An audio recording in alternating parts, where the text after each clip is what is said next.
Hey guys, my name is Anton Mikhailov. I work in the research and development department, working on the PlayStation Move, and I wanted to show you guys some cool demos.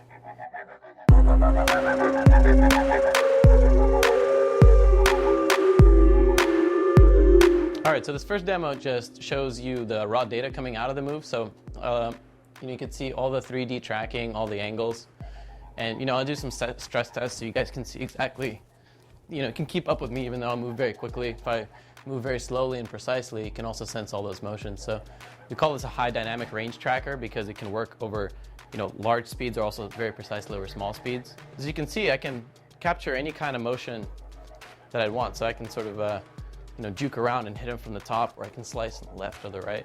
What's interesting is, for kind of like a hardcore sword fighting game, you can actually use the T button to vary the strength of the grip. So I used to do fencing, and it's very important to keep your wrists sort of flexible during parts, but also to tense it during other parts. I'm actually using the T button on the back to spout flames from my fingers. And I can actually take this and create a very tight, small fireball and toss it, or I can make a big area of effect fireball, just kind of throw that. Traditionally, motion games have been that you replace an action with a gesture. So you're still doing button presses in the end. You're kind of, instead of pressing X to jump or pressing X to attack, you just swing an arm in a specific way to attack. But here the big distinction is that you can now do way more different kinds of attacks, so you get a lot more expressivity in your motions. It's not just about now using your body to control the game. This is about actually giving more input to the game. Here I'm using the Move with my right hand to control a cursor on the screen.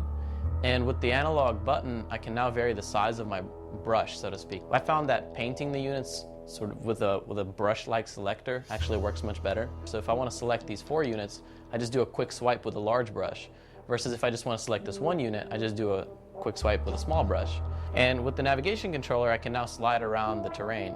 And wherever I point my cursor, that's where it will zoom in. So that lets me very quickly get around the map. So I can go from here to there just by zooming out and pointing my cursor there. Or in the macro view, I can use the same size brush to now select very large patterns. So if I wanted to take all my units from the left side and send them over to the right, I could also do that. So this next demo is a more complex version of what you might see in a 3D environment. So here I actually have some chameleon hands and some branches, and I can use these hands to reach into the scene and move around these branches.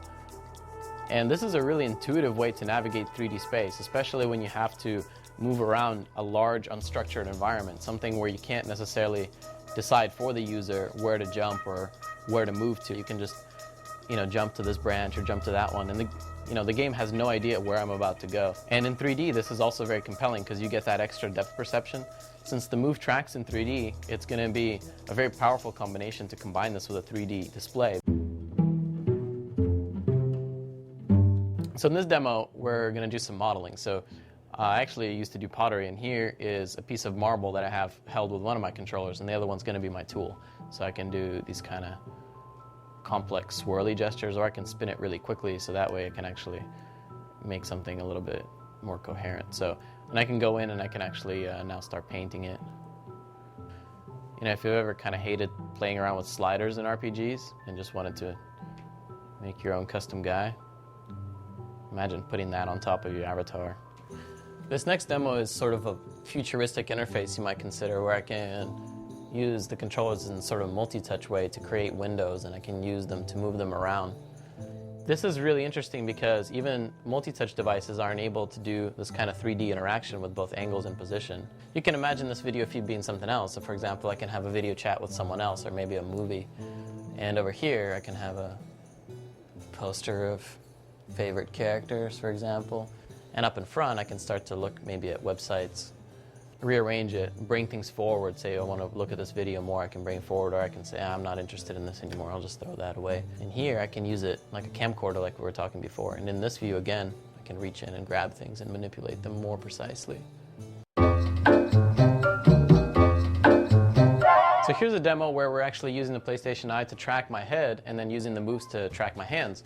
And using all this data together, we can actually assemble the upper body skeleton. So here I can actually, get into a fighting stance, and so I can use this to crush things. Or here, another one of my favorites is claws. You can use something to dice them up.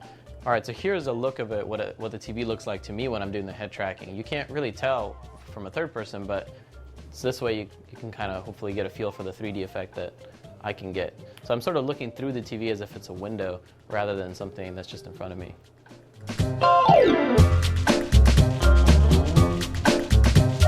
So I hope you enjoyed the demos and you can get a feel for what's possible with the PlayStation Move and what you can expect from future games.